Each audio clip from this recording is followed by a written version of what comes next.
So again, my name is Pat Smith. I'm president of the Lyme Disease Association, and I want to thank you all for coming today. About the Lyme Disease Association, we are a national nonprofit. We've been in existence for 21 years. We raise research for prevention, education, dollars for prevention, education, research, and patient support. And what's significant is we're all volunteer organization with no employees.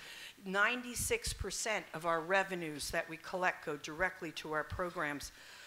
With our partners in Connecticut, we helped establish the Columbia Lyme and Tick-Borne Diseases Research Center. We've been part of the combined federal campaign for 2012 and for the past 7 years. We are partners with the Environmental Protection Agency, a GuideStar member. We have 41 other organizations that we have a relationship with, that we work with across the country. Last year, I testified before the U.S. House of Representatives Global Health and Human Rights Subcommittee. And so that's a little bit about us.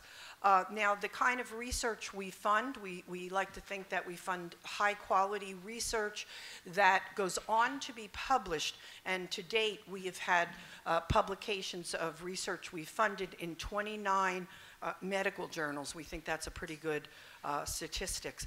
And we have funded institutions across the country for the projects that they have. And I just thought it would be interesting to look at the first study that we funded that was published, because this is often cited, was actually early work on PCRs, showing that antibiotic-treated patients who were treated over an extended period of time, 72, which was 74%, were found positive PCR, and the rest had negative PCR, and the 62 healthy volunteers were PCR negative. So I think that's one of the significant works that is often used to show that, that something happening and DNA is continuing to exist in patients even after treatment. The most recent publication we've had is in Northeastern Naturalist, and that was this year. And actually, it's in Vermont, a researcher in Vermont, and doing work on finding out what the ticks are there, the percentage of deer ticks carrying the bacteria, which was 9%. And what I found to be interesting, didn't know it at the time, but that basically the latitude of the study, the northern latitude of the study in Vermont, is pretty much the same as the northern latitude of where we are here today in Minneapolis and St. Paul. And I'm sure that Ellen Stormdahl is going to talk about ticks and infections in this area. We have a number of other studies on genomes, on biofilms, and on the neurologic manifestations of Lyme disease. And one I just want to mention, because a lot of times I hear from patients and physicians that they see, especially children, that appear to have symptoms in the GI tract related to Lyme disease or other tick-borne diseases. And this was a study showing indeed that using PCR, that this physician was able to demonstrate that there indeed was a DNA in the gastrointestinal tract. That's just the Columbia opening back in 2007. This is our 14th annual meeting, our first in the Midwest. We were very happy to come here because we know the numbers of cases here have become staggering. So we're happy to be here today. And I wanted to just tell you briefly that our welcome wagon, if you will, and actually I was going to hold it up, but I left it outside, was that we came, oh, there it is, in the back of the room. Ruth Waddington from LDA is holding up a bag. Inside that bag was a tick that she found crawling on her in the hotel here in Roseville. I don't know what that says, but I just thought it was some kind of omen that tick was there. These are some of the materials that the LDA produces and provides, and this is a education video that's available online. Anybody can use it in the classroom or whatever directly. We also have Lyme Aid for Kids program. We've given out over $230,000 for children whose families have no insurance. We've done quite a number of things for Lyme awareness. In DC, I mentioned the hearing last year. That was very significant. Global Health and Human Rights Committee in Washington, DC, and it was on the impact of Lyme disease worldwide. And we had a number of researchers testify, and I talked about the problems associated with patients and physicians with Lyme disease. There are several pieces of federal legislation currently pending in Washington. And just briefly, I'm going to touch upon the total reported cases of Lyme from 1990 through 2011.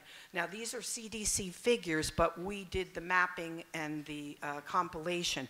Basically, what that means over that time period, 429,851 cases were reported to CDC nationwide. However, the CDC indicates that that's only about 10% of actual cases.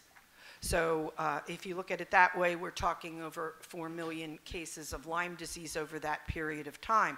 This is a graph that we've done, and these things, by the way, are available on our website for you to print out. We also have some copies of the current map out on our table.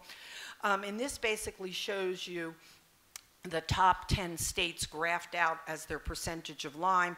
And also you'll see that Wisconsin was number 4 and Minnesota was number 7 in the country in 2011 in Lyme disease cases. This is the incidence. Incidence means how many cases per 100,000. And again, we did the top 15 states with this, and you'll see that Wisconsin and Minnesota are also in that factor. And again, you can find that information on our website. By age group from 1990 through 2006, and it still continues along that line, you'll see that unfortunately 5 to 9 and 10 to 14 are the highest age groups generally that are affected. Now this is by age and sex, and you'll see that the lower age groups, the males are particularly more at risk for Lyme disease. And unfortunately, the born and the unborn, as I say, are affected by Lyme. And I thank Dr. Alan McDonald for this. This was a spirochete from a fetal brain showing that Lyme disease was there. And in 2009, the CDC said that Lyme had a higher incidence than HIV. Now, we thought that that was extremely significant. Also, you often hear that there are no deaths due to Lyme disease, yet this is from the CDC over a period of 2002 to 2007, showing Rocky Mountain spotted fever and Lyme cases, and they consider Rocky Mountain spotted fever to be extremely serious disease, and you will see that the number of deaths reported over that time by CDC itself were the same number. Okay, these are some maps showing you, in case you live in the area like you don't already know, but showing you how much Lyme disease is Minnesota and Wisconsin. These are from the health departments there.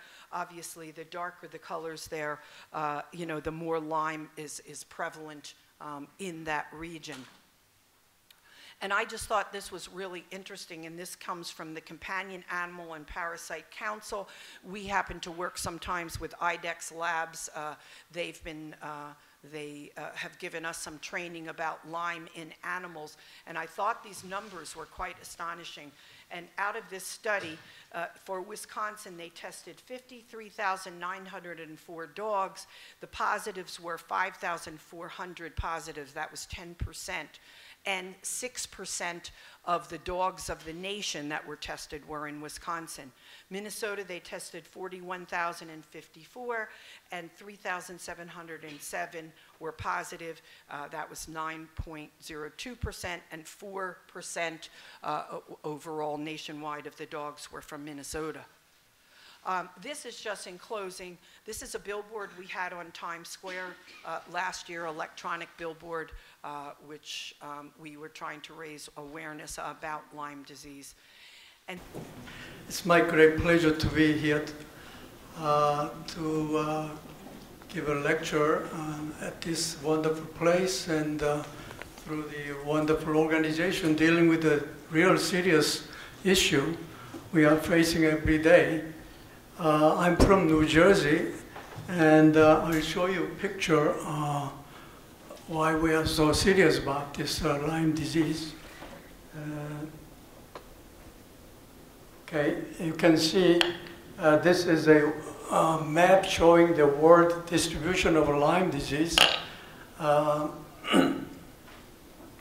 as of year 2008, and showing that the epidemic area is a northern part of the world, including America, Canada, entire European countries, and some China and Mongolia, and down south Australia. Basically, this is a temperate zone. And in the United States, since we are here, Minnesota is the number 8 with the highest incidence of Lyme disease. Number 1 is in New York, number 2 is Pennsylvania, number 3 is Connecticut, number 4 is New Jersey, and Maryland, Wisconsin, and follows that.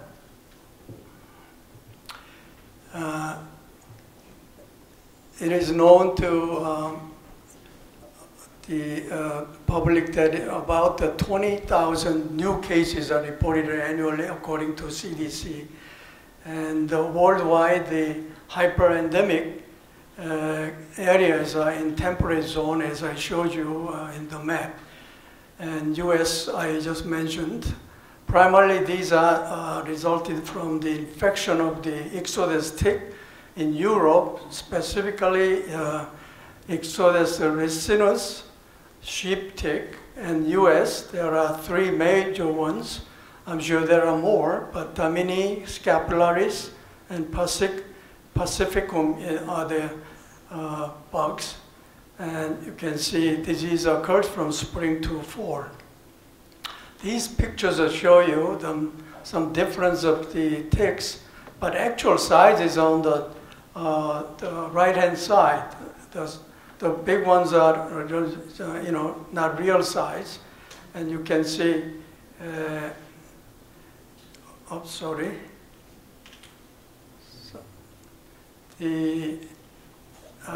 Showing into different ticks and different areas. This particular slide show you the difference in the skin lesions. In Europe, lesions are more indolent and localized like this. But America, I think America is more rich and big and aggressive. So rashes are more inflammatory and then big, aggressive. Now, I think I skipped some slides here. And in general, we can see symptoms and signs of okay, thank you. The neuroborreliosis can be mentioned by stages. Now, if you look at the details of the Borrelia, you can see it does have a head and eyes. There is a normal structures, and the fine structure will show you. What did I do again? Sorry. The symptoms in early stage is, as you can see, from fever and fatigue and myalgia and arthralgia and headaches, and occasionally 10 to 20% of people don't have any rash. If untreated, EM rash resolves within days to several weeks as if it is healed. But as you know, this bug is the same kind of a bug of a syphilis, so it goes inside of the body, and joints and the heart and then brain, and slowly. In the early disseminated stage, it's called the stage 2, you can see some different rashes. In children, they have the rashes in the,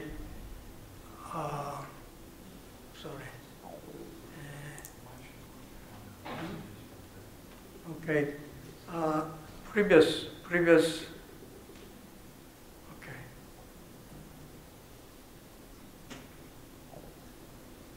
Okay. It causes a lymphocytoma in the genital area as well as earlobes, and particularly in children. In adults, it involves the tip of the nipple. Now, when it comes to the neurological symptoms, it occurs in about stage 2, even though it varies some patients. But the biggest issue is central nervous system symptoms, including lymphocyte meningitis, encephalitis, myelitis, meaning involvement of spinal cord, and oftentimes we see the Bell's palsy, which is a seventh nerve facial nerve paralysis, either occurring on the right side or left, both sides. And also from this picture you can see pains in the spines involving the neck and back and the lower back too, which is due to inflammation of the radiculoneuritis. And there is a rare case of a stroke in children from Lyme disease also, even though it's not a whole lot. Okay, so it's not a last stage of the illness. There is some difference in the symptoms between European countries and United States. In Europe, as I showed you in the picture, it has a more indolent and localized infection and rashes compared to more aggressive looking. And there are different species of the ticks. Now, meningitis is not that common, but it can occur, and sometimes it's self-limited, but treating with the antibiotics will prevent more serious complications. As you know, carditis is also noted, with causing all different kinds of arrhythmias and AV block. And there are some rheumatic features at this stage, including migratory episodic joint and tendon bursal pains with and without objective signs of inflammation. So you don't have in this stage, you don't have an actual arthritis, but you have arthralgia, pains of the joints and tendons.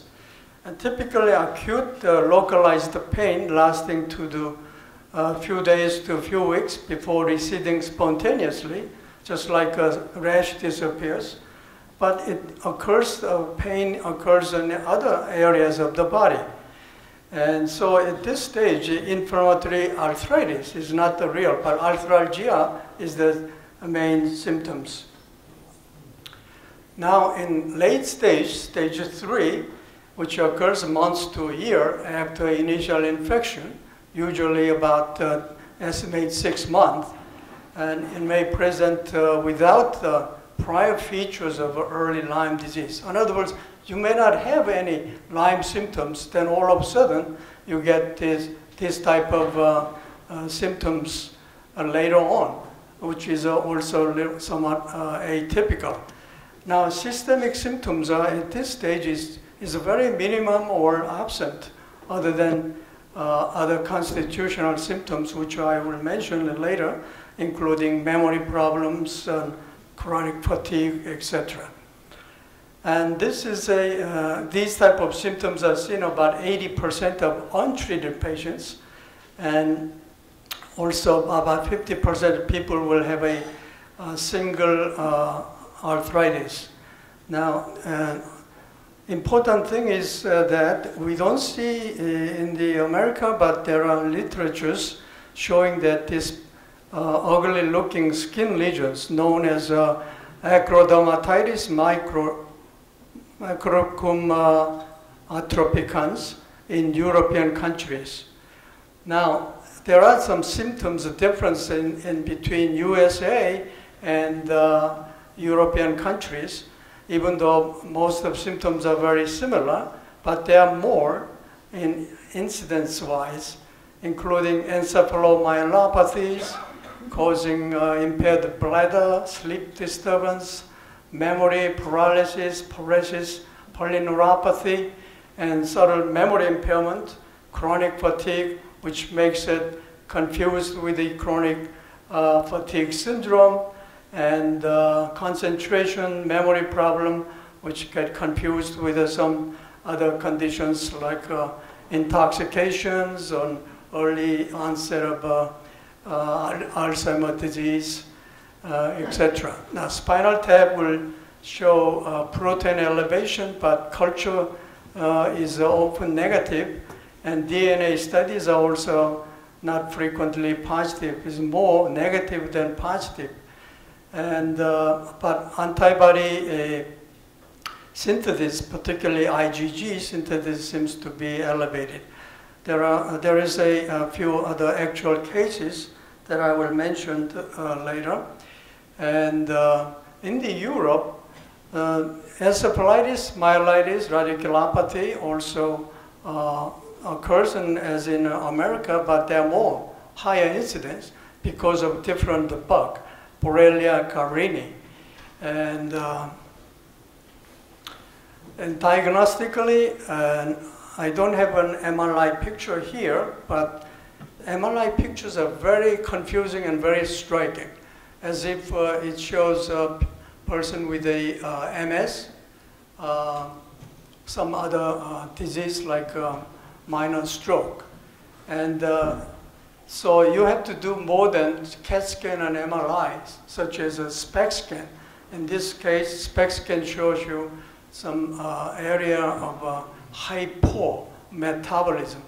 And then another article, I don't know what, all right, here. This one shows you that a person was treated with the ceftriaxone, and then after that, sorry, could you do this?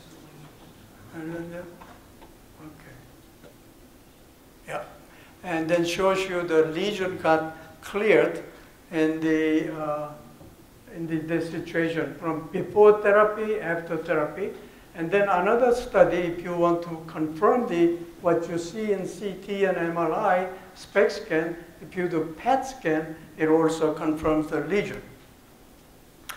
Now, I want to go over briefly co-infections and their symptoms, because we always think about these diseases when you treat the Lyme disease, because these are transmitted by the same tick. Babesia, Bartonella, Ehrlichia, and we heard very detailed information from the two previous speakers in the situation of animals. Now, one thing also we have to remember when we make a diagnosis, the fact that there are false positive Lyme disease. Because you have an IgM positivity, it doesn't mean that the person has a true Lyme disease. Because this list of these diseases can cause positive IgM antibody without IgG. Epstein-Barr virus, which is all the time, young people have that, and infectious mono, syphilis, which is very rare nowadays, but occasionally you will see RPR test be positive. And systemic lupus erythematosus, SLE, is very common. And some rodent diseases like Pinta, yaws, leptospirosis we have to consider in the rural areas. And herpes simplex, which is also very common in our daily lives, particularly type 1, type 2, and type 6. Cytomegalovirus, mycoplasma, is not common, but it's also often we see in the patients, mycoplasma. And then also rheumatoid arthritis, either adult type or juvenile type. And then subacute infectious endocarditis and relapsing fever. So we have to consider and then repeat test and then test for these studies before you come up with a final diagnosis of Lyme disease. And this is a picture showing some of the herpes simplex virus in magnification. And rodent also, you have to think about what they transmit to the human being. Now, speaking babesiosis, it is from the Ixodes scapularis infection, and it is a protozoal parasite which invades the red blood cells, not white blood cells, red blood cells, and causes this type of symptoms, like a flu-like symptoms, irregular fever, chills, headache, diaphoresis, coughs, arthralgia, myalgia, fatigue.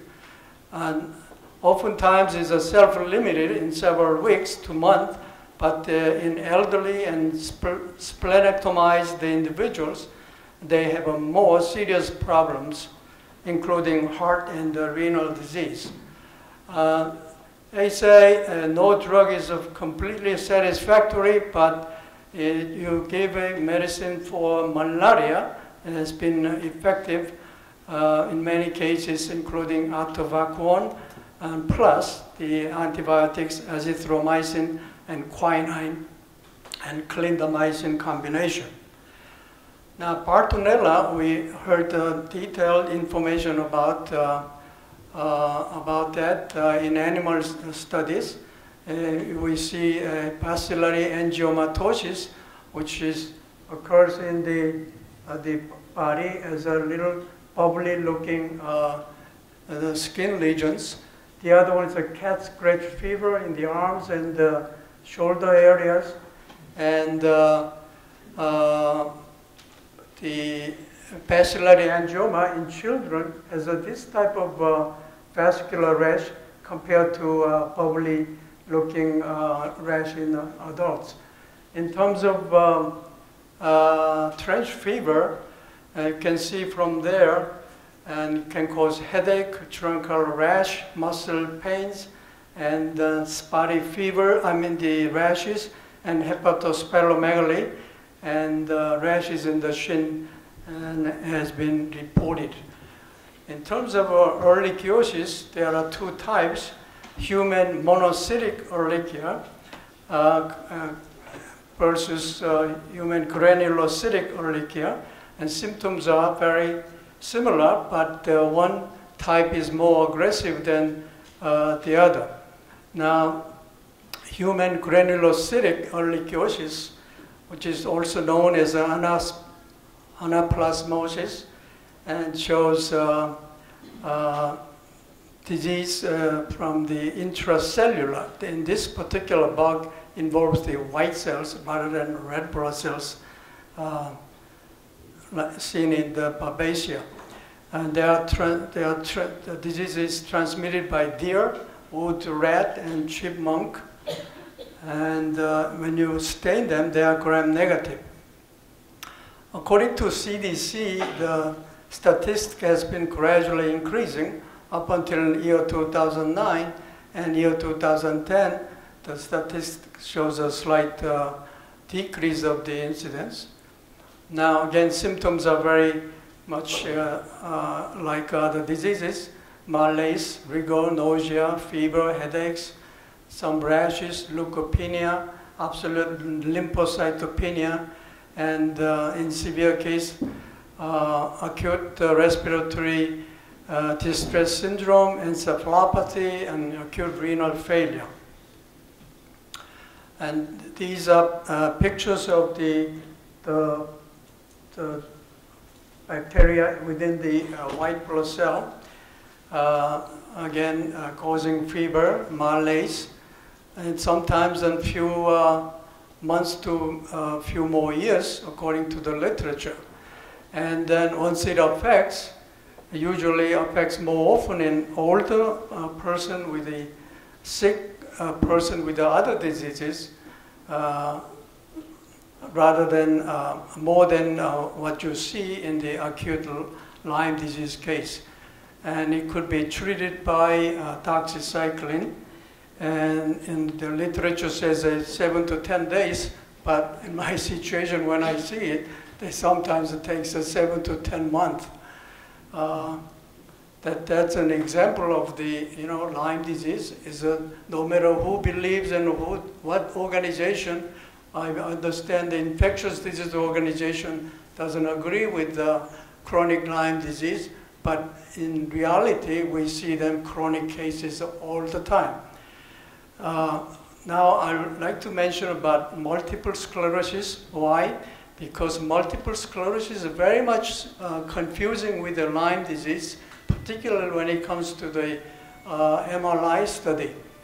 And as you can see from this map, the MS is more prevalent in the cold areas above the latitude 40 or latitude 40 north or south. And so you can see the Washington State, Montana, North Dakota, Minnesota, and Vermont, New York area is more common than the warming area. Now there are clinically 4 types. Relapsing and remitting type is 90% of all the cases, and then out of 90%, about 40 to 50% cases of the relapsing type becomes a secondary progressive. And then 1 to 2% is seen in progressive relapsing, and 10% case from the beginning, progressive case without any relapse pattern. As you know, still we don't know the cause of it. Genetic theories and autoimmune theories and viral theories are known, but we still don't have any real answer. Incidences are common, usually 10 to 50 years of age, more women than men. And when you look at the international map, it also matches what we see in the United States, meaning that the higher latitude countries, the Canada, America, and European countries, particularly Scandinavian countries and England. From this diagram, you can see diseases affects the brain, mental changes, depression, paranoia, uncontrollable laughing, and some visual disturbance, diplopia, visual impairment, loss of sensation on the one side of an arm or both arms and multiple areas, and also causing the weakness due to myelopathy involving spinal cord and affecting the bladder infections. So as the name indicates, the symptoms are very sporadic in multiple areas, are typical for the MS. Now this particular slide shows you very severe advanced case of the MS. And when you do a SPECT scan, that's how you see the hypometabolic area. And this is a CAT scan, and this is a PET scan confirming the lesion. How do we diagnose the multiple sclerosis? Of course, when you do MRI, CAT scan, SPECT scan, you suspect and very much convincing about the diagnosis.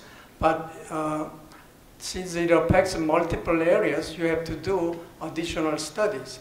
If you have any patients with the double vision, you have to do optic neuropathy, optic nerve tract testing, which is right here. And you stimulate the eye by looking at the pattern moving screen, and then record over the backside of the head. And this is the wave you obtain, and usually the speed is from backside of the brain to the optic chiasm, which is a crossing road of the two optic nerves, is usually about 100 milliseconds.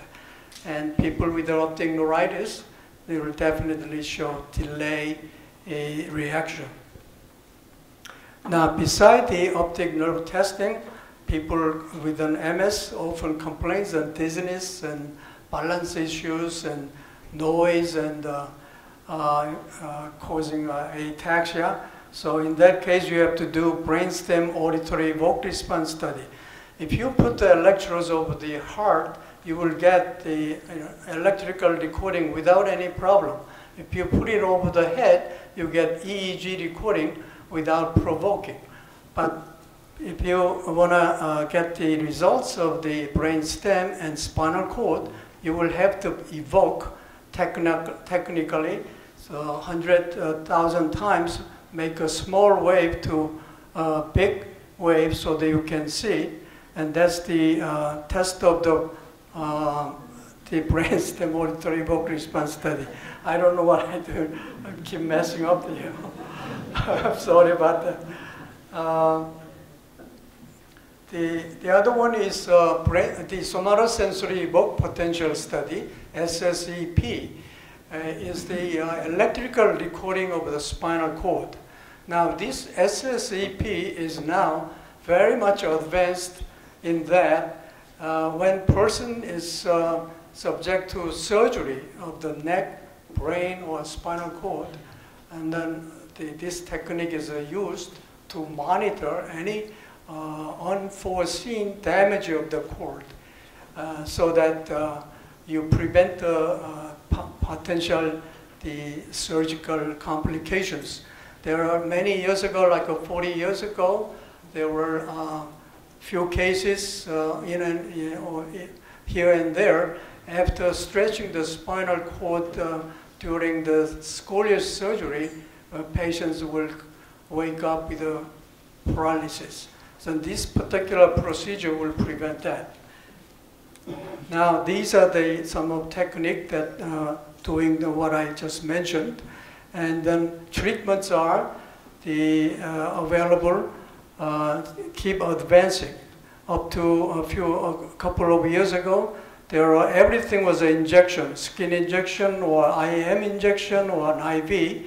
Now there are oral tablets, Aubagio, Gilenya, Tecfidera, Empira. These are all oral medications, so you don't have to take injections. Now, briefly, I'll give you a case. This particular case, a 35-year-old lady who has been disabled for the last 5 years. She has both Lyme disease and MS by MRI and spinal tap and blood test showing both IgG, IgM positivity by Western blot test, as well as the EIA and C6 study. And these are the studies that we routinely do. And this particular person has a MRI lesion, you can see in 2 separate lesions. And why she is disabled, even though lesions are very small, but she has a continuous fatigue, inability to concentrate, and then have a short-term memory, just she cannot carry out any kind of work.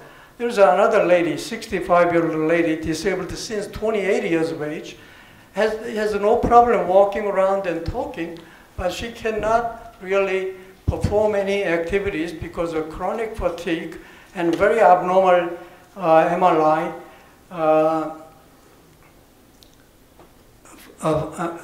findings. So she cannot function. Now, this is her MRI. The first one is taken about 5 years ago. The bottom one taken year 2012. The lesion has been advancing. Well, these 2 patients have been on multiple antibiotics for many years by all different doctors and infectious disease physicians, primary physicians, neurologists, but she has not improved at all. So she's now getting anti-MS medication. This is another interesting lady from Texas, 28-year-old lady who went to Africa as a Peace Corps member and had the Lyme. ELISA was positive, but IgM, IgG by Western blot was negative, and showing this tremendous ugly looking lesion on the right side of the brain, and she has no paralysis. She went through all medical evaluation by national institutions, including the Mayo Clinic and Texas University, Johns Hopkins, Columbia, and eventually she had a biopsy done. Biopsy showed nothing but just signs of inflammation, no tumor. Okay, I'm running out of time. There's the last case. This is a 47-year-old man who runs the flower shop, a very active person, disabled since the year 2011, and he has a lesion on the right side of the brainstem and basal ganglion area also. He has no problem talking, walking, but he just cannot concentrate anything. Memory is poor. He has no signs of MS, but this is a case of typical case of chronic Lyme disease. So I just mentioned some of the diseases caused by the tick causing Lyme disease, Babesia, Ehrlichia, Bartonella, and some confused situation, the other neurological disease like MS. So we still have a lot more to do. Thank you very much.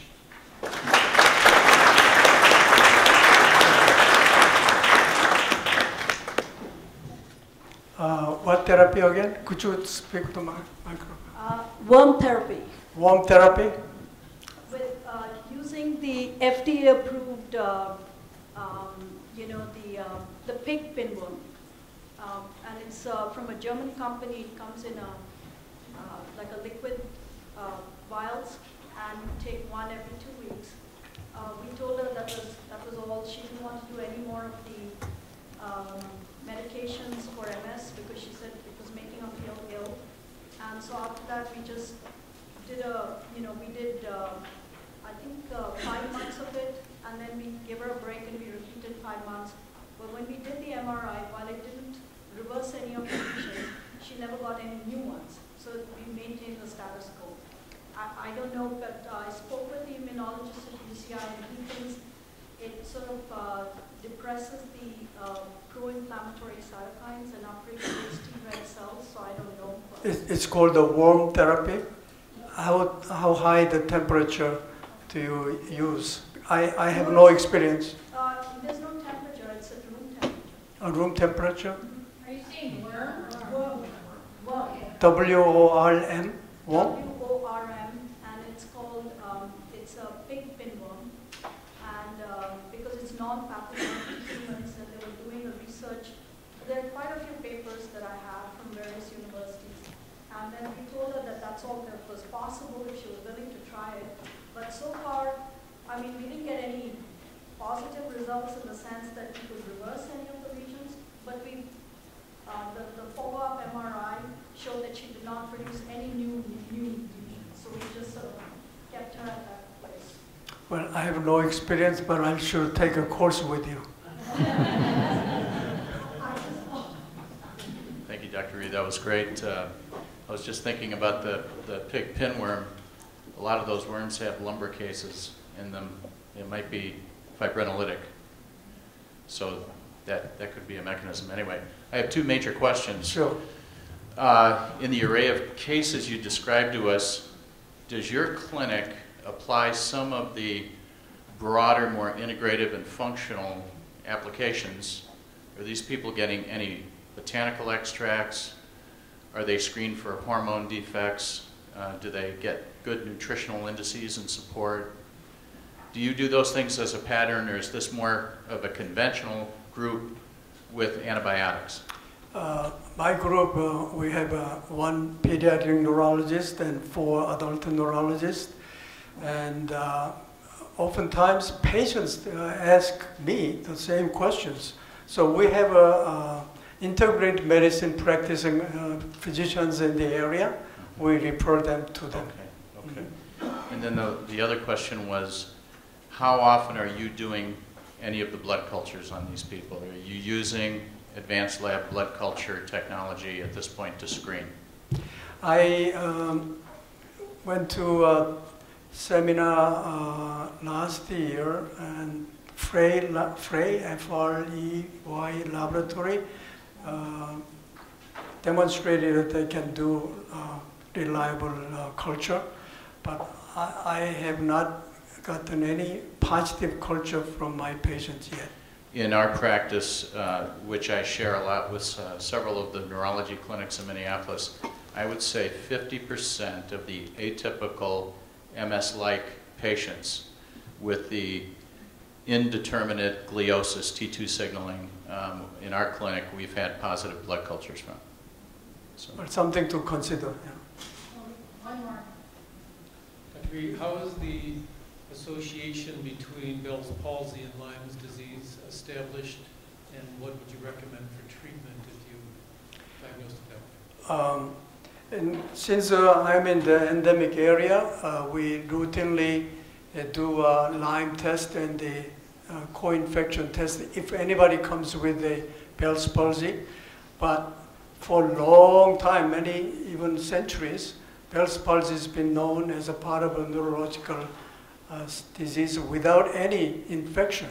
So really nobody knows why it happens other than possibly viral infection, but nobody came up with a real which virus yet.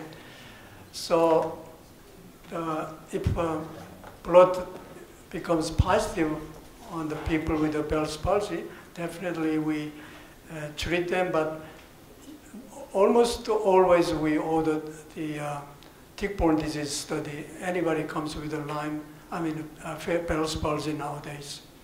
So the typical case is, it's a little bit difficult some situation. If someone has a positive Lyme disease, it definitely deserves the antibiotic therapy. But if it is negative, typically we give steroids, the decremental schedule, like 60 milligrams, 50 milligrams, 40 milligrams, and then 1 week course. If it doesn't do it, we repeat the course. But many times it gets better without even treatment too. And then physical therapy, and special therapists will do that without damaging already damaged the nerve.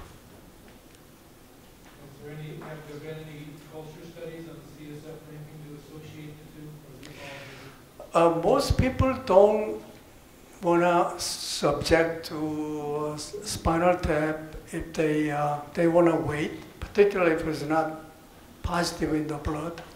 So I haven't done spinal tap just because of a Bell's palsy, unless an MRI shows a lesions, please. And then when we're done, we're number 7. It's my pleasure to introduce Dr. Ernest Visconti. Dr. Visconti is attending in medicine and pediatrics in the infectious disease at Lutheran Medical Center in Brooklyn, and also at the Richmond University Medical Center. He's in private practice where he treats many significant diseases such as Lyme disease, chronic fatigue, fibromyalgia, Epstein-Barr, and other tick-borne diseases. Dr. Visconti. Thank you. Thank you. I'd like to begin the talk by thanking all of you for the honor of being here today. This is probably one of the best teaching days I've ever been to. In the many years that you've honored me with the ability to talk in front of all of you. As all of you know, I sometimes assume the role of devil's advocate, because while we're all involved with Lyme and tick-related diseases, and that certainly is true in my practice, a lot of other conditions can mimic Lyme. That's the first thing. The second thing is that I have discovered, not by my own brain, but by the suggestions of others, to look for predisposing factors that might contribute to the patient not being cured.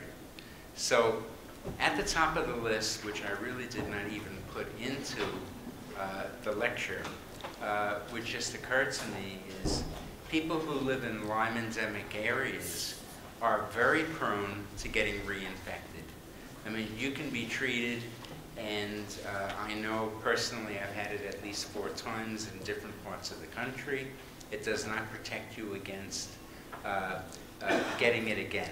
So please don't misinterpret what I'm going to present to you today as being a put-down of Lyme, because I'm a strong believer that this is a severe epidemic that causes mortality.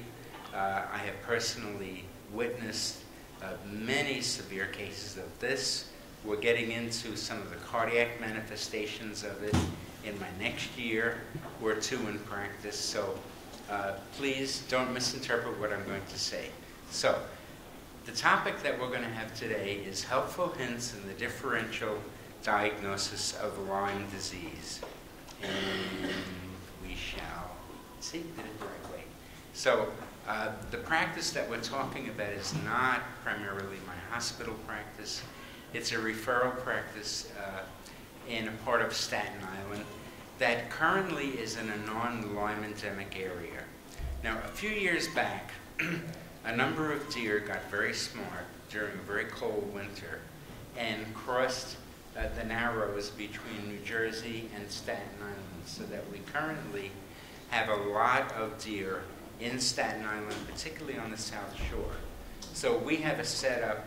In fact, I've been contacted by the Borough President's office to comment on this sometime in the future. We are expecting an epidemic, but because we don't have the other intermediate host, which would be the white-footed mouse, due to other predators that we have to watch out for when we're getting out of our cars at night, the raccoons and the possums, and the wild cats, and the rabies that they carry, we haven't really seen too many mice, so I guess they've been dinner. So currently, we're in a Lyme endemic area. I on purpose did not include what I call clean cases. Those would be cases where, as Dr. Rhee very eloquently presented, where you have the rash or the history of the tick bite, you catch it early, you treat it, the patient is better. I threw those out because on purpose I wanted to present to you a profile of the typical patient that will come to me on a Wednesday afternoon when we see our new cases. And so roughly, for every one of these, there are 2 others that come in with an early Lyme, that are caught early, are treated, get my uncle talk to them about avoiding tick bites, and examining all areas, most of which I learned from the last Lyme conference here from the gynecologist. So the usual profile, so that I do mention personal areas to people, thoroughly check them. So the usual profile of who would come to me and how they get appointments is that they all come in and they want to know if they have Lyme or not, because they've been told a lot of different things by different providers before me, and they're not quite sure. So the usual profile that I get by complaint are people that come in with sore muscles, chest pain. Many of them are apathetic, they're depressed. Sleep disorders is absolutely epidemic. They feel as though the world is out of focus. They feel extremely fatigued, so that even mild exercise will put them back in bed for about another 2 to 3 days before they're able to emerge. They can't maintain their own environment, can't clean their house, can't take care of their children. The men cannot go back to work, the ladies too, so that we are filling on an average of 1 or 2 disability forms per week. And they are continuing to come in. They have all had multiple providers, and I'm sure a lot of the physicians in the room have seen patients that come in with the telephone book full of past reports, some of which have stretched back maybe 20 years. And of course, the brain fog is almost a universal complaint, as well as memory loss. But as we're going to see later on in our visit, there are other things that can give you memory loss that are not Lyme, and I'll save that for maybe a little bit of a teaser toward the end of the talk. So the important questions that I usually ask the patient is, who else is sick in your family or your immediate environment? If I get a patient from New Jersey who has a wife and 4 children, and he's the only one on the block who is sick with these symptoms, that's the one that I hone in on and try to find out what's unique to that patient. Is there something that's been triggered by the Lyme? Is there a totally different diagnosis going on? There's something unique to that patient. And then I asked them, did any antibiotic or alternative treatment cure or improve the condition? And in most cases, people tell me no. And they've come maybe with about 8 to 10 different courses of antibiotics, which I will explain to you can be dangerous and deadly later on under these important questions. Here's probably the most important question, and that is the childhood and family history. Why the childhood is so important, in my opinion, is that if a child has, if an adult comes in and says, as a child, oh, I was in the hospital 3 times for pneumonia, I was always having ear infections, I had strep throats repeatedly, I had a cousin with the same thing, then it's a little bit of a flashing red light that there's something genetic going on here, and I can almost predict what I'm going to find on those patients. Also, if there's been any cardiac dysfunction in the family or CVAs, Uncle Mo may have passed away suddenly from a stroke at age 41. After he was fatigued and achy for a while. Aunt Martha may have had a sudden myocardial infarction at age 50. And if she did, that's another flashing red light to me. Thyroid disorders are very important to ask about because that is a signal sometimes that there can be, I'm dealing with an autoimmune family. And they'll say this cousin, that cousin. So these are questions that I think really need to be addressed very carefully even before you start in with when did you get your tick bite? Any pre-existing psychiatric disorders. Also very important, and some what I consider groundbreaking work is being done by a group of pediatricians on the island, which I cannot mention now, that have been looking into some genetics that I think are tied up with the history, with a patient with chronic Lyme. So then I ask, how long have you had it, and how often have you relapsed? Some people who live in New Jersey will tell me, well, I have a large backyard, and you know, it's not fenced in, and the deer come close to the house, and I have rabbits in the house, and that's a clue to a mimic infection that can kill a person if you don't recognize it. So the rabbits are a very important issue. Have you been around any sheep? So I usually ask, you know, what kind of environment they're living in, and then, of course, tick, insect, and animal exposure.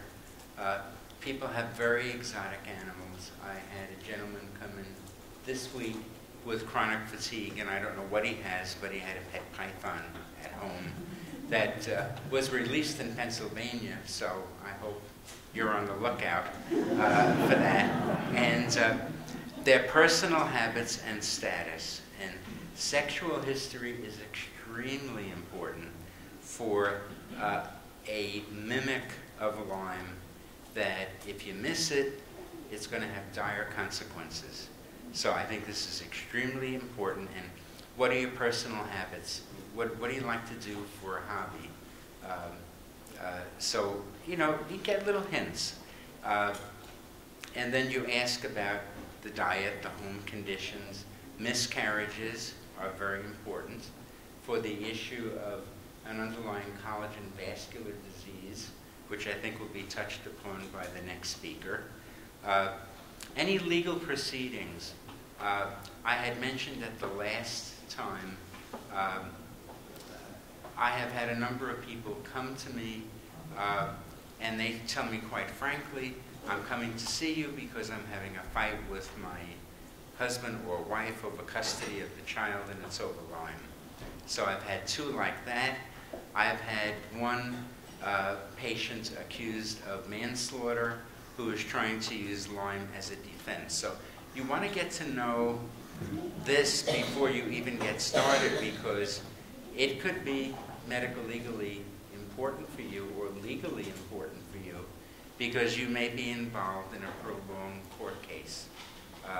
And it's to get an understanding of what is going on. Weight loss and weight gain, extremely important because malignancy is something that can coexist with Lyme and not being caused by Lyme.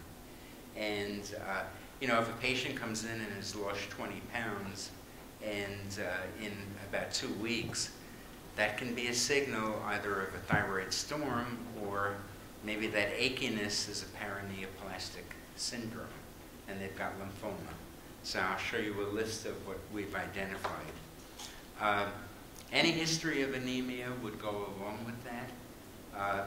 Anemia is a very important clue, in my opinion, to something else going on. Dyspnea, almost universal complaint.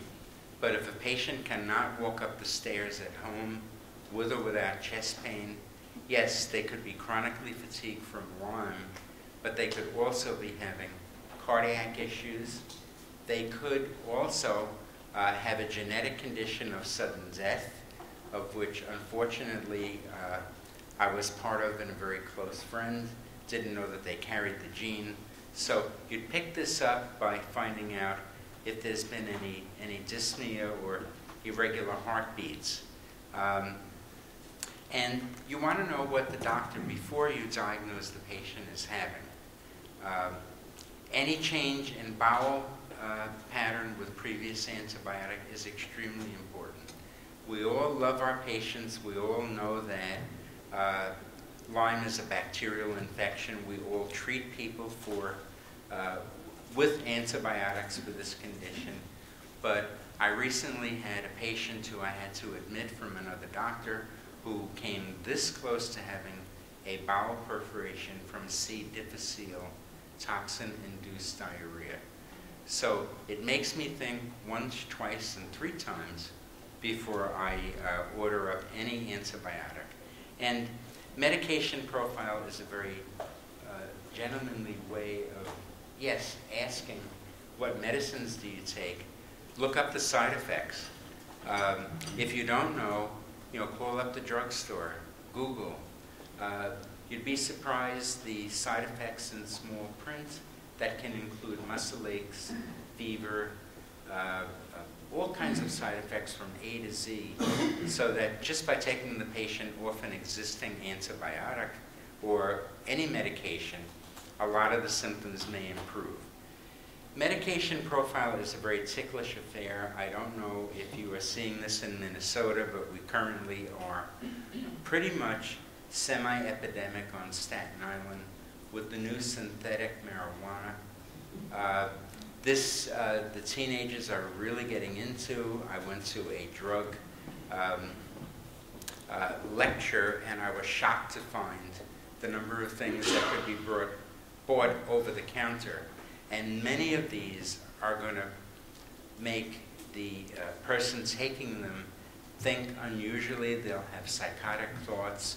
They'll have brain fog, definitely. And I have been part of about 3 of these cases recently, and I would say the worst one of all would be the artificial marijuana, because nobody knows where that is coming from, and that's another epidemic, unfortunately, that we have to deal with. So I think these are important questions, and you learn a lot, I think, just by asking these, even before you get into the issue of Lyme. And so the opportunities are there. You want to find out is it Lyme or is it another infection, which Dr. Rhee, again, gave a beautiful differential, which I'm probably not going to repeat. And you want to identify any mimics of Lyme. You'll benefit the patient in the long run, particularly if you find some genetic conditions. And you'll prevent a lot of morbidity. Particularly, I love it when a patient comes in for a Lyme evaluation and they tell me they have sore legs or sore arms, or that they bruise easily, because then I know they're going to have MTHFR, the C variant, or they're going to have the PA1 variant. And I know that even though they're 25, by the time they're 50, they will not have experienced their first stroke.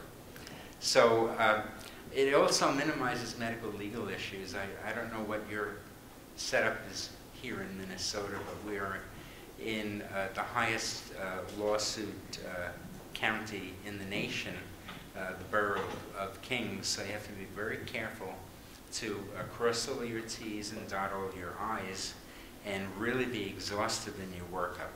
I mean, patient benefits, but also you got to keep your eye on the other side. You don't want to turn up in court in another 1 or 2 years with a lawsuit that you really can't defend. So the total number of cases that I pulled out were 592. Unfortunately, we had a little trouble with our lecture last night, so I don't know that the number is going to come right up to 592 on what I'm going to present, but I'm going to show you anyway what I found.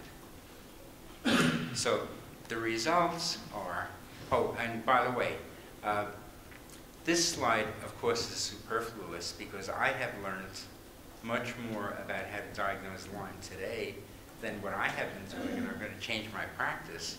And I'm looking forward to reputable Lyme cultures, not the one that appeared 15 years ago out of Chicago, where it was non-lab technicians doing the Lyme cultures, and they had no idea what they were doing, took money, and the FBI shut them down. So I'm very hopeful that eventually, within the next year or two, we're going to have it. But on the basis of what I have available to me, the ones that are clearly positive by Western blot, because ELISA, so many of them are positive and they turn out to have other things, which I'll explain to you in a couple of minutes.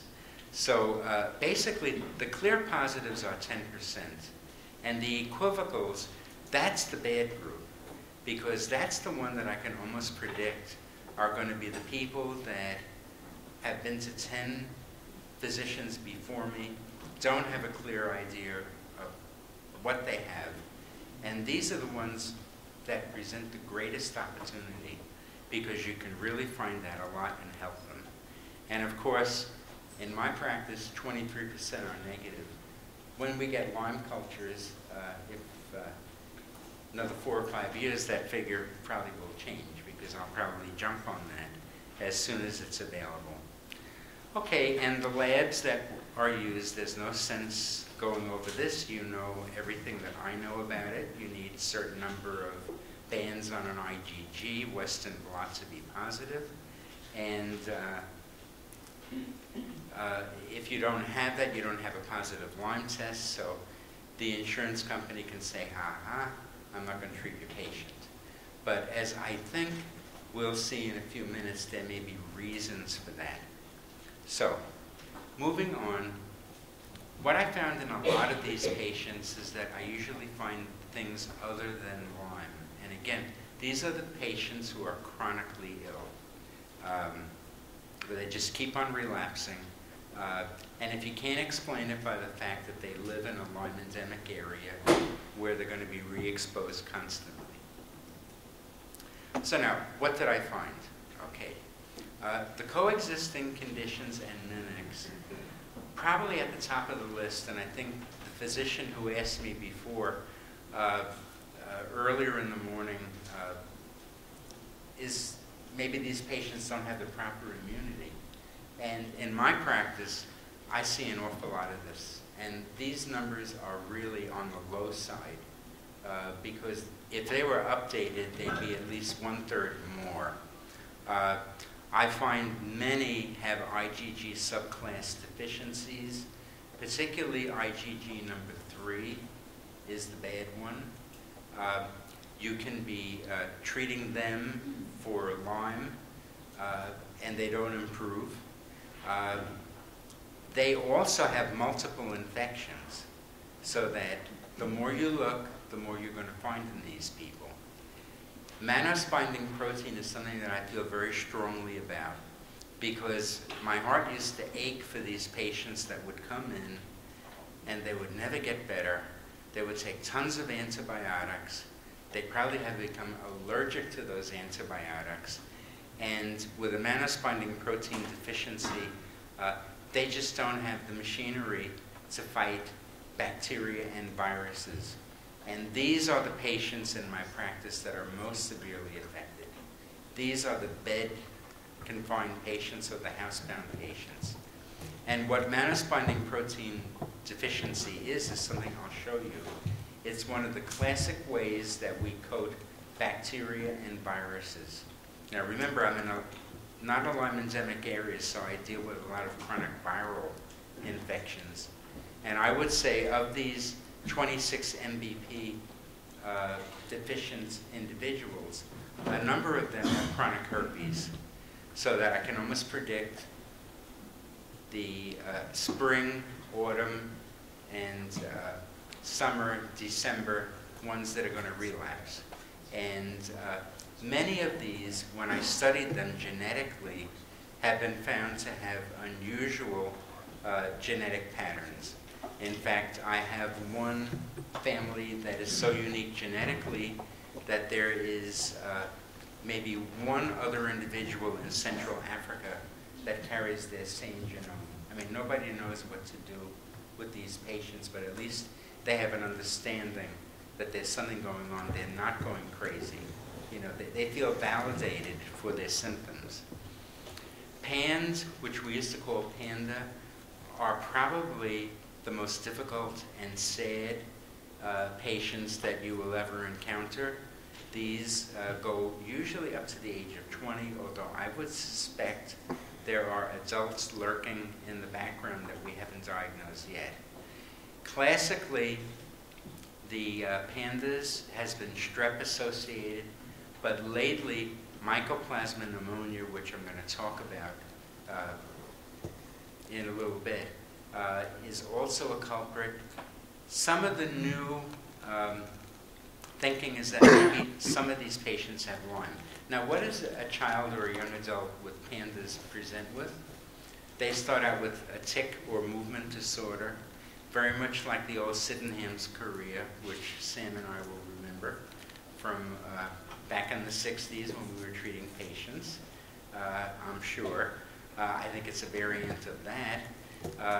But it starts out like that, and they will come to me because they want to rule out Lyme, or they've been told they have PANDA. And if there is anybody here who feels that that Lyme patients are sometimes maybe overlooked or doctors don't want to treat them, PANDA is 100 times worse. The children or the young adolescents with PANDA are very difficult to manage. I'm fortunate to have another network of physicians, a PANDA network, that I work with. And these patients will become quite violent in my office.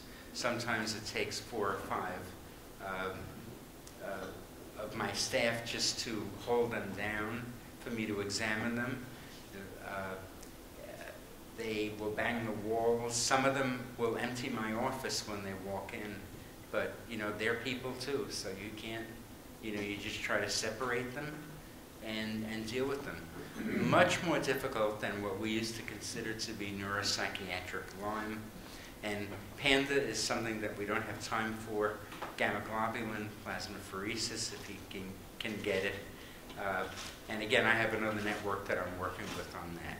Neoplasms, please don't forget that the prodrome of a neoplasm can be a paraneoplastic syndrome or fibromyalgia. Particularly your lymphomas are that way. I've had a couple of patients with babesia who were treated for chronic babesiosis, which they had, who had pancreatic carcinoma. So that I'm going to give you details about what I'm finding, and I had another 2 this week. Mycoplasma, I want to spend just a little bit of time with you on. Mycoplasma pneumonia is, some thought of it as, when it was the eaten agent, they said, is it a large virus? Is it a bacteria? Well, who really cares? Because right now I think mycoplasma is emerging as a major problem. The mycoplasma epidemiologic picture will be a family that's been coughing on each other. And I have these families, about 11 of them. It starts out with a cough. We prove it with serology, IgM, IgG. And by the way, mycoplasma can go all the way to meningitis as well, which I've treated. But these families don't get better. And some of them go into almost a West Nile paralysis where they will come into your office with a walker. And the good news is that with aggressive treatment, they do get better eventually. And I was very pleased when my 20-year-olds came in without crutches this week after multiple courses of doxycycline. For mycoplasma, the macrolides are not good. So you have to really rely on doxy and its prolonged treatment, in my opinion, with backup levels. So you have to be sure that they're really taking the drug. So, and I learned that from somebody in the room, probably this guy over here. Yeah, so you have to give credit where credit is due. So with mycoplasma, I have yet another network in Manhattan that I work with on these families when they don't improve. So I'm very fortunate. Mold is a major problem on Staten Island, and I'm going to try to show you some photographs of what this looks like and what it does to a patient. Absolute mimic of all of the symptoms of chronic Lyme, plus the added oncogenic potential with this number of malignancies if you don't catch it in time. Now, the next group came to me by accident. I was working up some fibromyalgia patients, and the lab reported Coxsackie, and I never ordered it. And they reported, influenza B was another accident, so this was happy circumstance. These patients come in with severe fibromyalgia, and mainly the legs and the arms, but they are gradually losing function, so that one of my 28-year-olds had actually to be fed during the height of his disease. The reason why I say this has a pretty good outlook is that they do seem to get better if you're lucky enough to get the IVIG, which if you think ceftriaxone is difficult for the insurance company to pay for, IVIG is 50 times worse.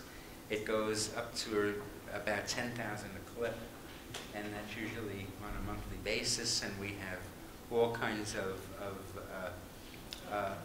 pleas, and my ultimate weapon has been the Mayo Clinic, but please don't flood them with this. But you might want to think about testing for those viruses along with an aldolase and a CPK on a patient with severe fibromyalgia, which goes along with Lyme. You know, again, we see that with Lyme, but this is what I believe to be a different cause. Collagen vascular disease will be touched upon shortly. Epstein-Barr is absolutely through the roof right now, and I would advise you personally to do the Epstein-Barr DNA PCR, which we had to wait for about 2 years in New York State because they were very strict before they would release it. It's okay to get those serologies, but the capsid IgM, of course, is acute Epstein-Barr. So those are the major coexisting infections, or some of them are mimics, some of them are made worse by Lyme. Trichinosis is a food-related pathogen that attacks the muscles. A lot of it is undercooked pork. I had one woman who just loved to eat raw pork before she was making a pork roast. She says, "Doc, I can't give it up." I said, "Well, Ida, you're going to be crippled. If you don't, you're going to lose your muscle mass." And there's a very famous case on Staten Island where a lady didn't know she had it. It attacked all of her muscles. And once the muscles are attacked and fibrosed, they will never regrow unless, you know, we use fetal cells or whatever in the future. Crohn's disease, I find, is a mimic of Lyme. Probably Crohn's disease is an infectious disease, but it can give you a lot of the same joint aches, malaise. Anemia is a clue to that. Okay, we're going to skip the co-infections and let's skip group A strep because we talked about that. And why don't we go to MRSA? Okay, because MRSA is a killer in 24 hours. And classically, please remember that methicillin-resistant Staph aureus presents identically to a spider bite. So that a brown recluse spider bite is going to cause 2 more minutes. Okay, so I'm just go through this. MRSA, I've seen patients die from untreated MRSA in 24 hours. And in fact, there is a very famous case in New York right now that exactly did that because it was overlooked in the emergency room. MRSA, extremely important. Malaria, I've seen because we have a lot of very lovely West African patients on Staten Island. Hypothyroid. Q fevers, very curious. If a patient has been around sheep or if rabbits have given birth on their property, think about Q fever because 50% can be chronic. And when they are chronic, it's the second most common cause of culture-negative endocarditis after Bartonella. So the others, I'm just going to leave you all with one case report. Very lovely woman came to me for a Lyme evaluation in January. Had minor exposure. I gave her doxycycline. Came back a month later, said, "Doctor, I don't feel well at all. You know, it didn't change me one bit." What did she have? Well, she had a boyfriend who was promiscuous, and she actually had a very early, thank God, stage of HIV, which, as all of you know, is now a totally treatable condition. So that in the workups that I do on these patients, I am now including HIV as a universal screen. So I really think I've kind of run out of time. I can go through these in just 3 minutes, just the highlights of here are the neoplasias. I have about 8 precancerous thyroids, 2 more melanomas this week appeared. The viral we talked about. West Nile, very common on Staten Island. A lot of temporary paralysis, people going into nursing homes and then they get better. No treatment for that. Epstein-Barr has all kinds of complications, including Hodgkin's and non-Hodgkin's lymphoma. That's what it looks like. This is what trichinosis looks like when it attacks the muscles. Tell them to keep away from the pork fried rice and they'll get better. Q fever interpretation you can look into, the immune deficiencies we talked about. And leukemia and lymphoma are included in the minus-binding lectin spectrum. And there is a medicine available. They used it experimentally for Ebola virus and cured them. So I'm sure that it'll be on our shores in short order. And I think I can mention the rest of it to you. as a tribute to Dr. Jones, who I always praise after Dr. Visconti about equal footing, a lot of people who come in chronically fatigued are genetically narcoleptic. And with the MTHFR, save your patient a stroke or a heart attack, they'll come in achy, and that's contributing to the achiness of their Lyme. So with that, and I got that off the Quest explanation, so you all can probably do the same thing. Here are your black moles, and they can, if you look through this, cause the same thing as what we call chronic Lyme. Confusion, sore throat, diarrhea, get them out of the house. One lady had to move 4 times before she hit a clean home. Some people inherit homes that have chronic leaks and they don't fix them, and that's how they get it. So with that, I hope this is helpful. Yes, Lyme is an epidemic. It's a horrible epidemic. It's a killer. But please don't overlook the things that look like it.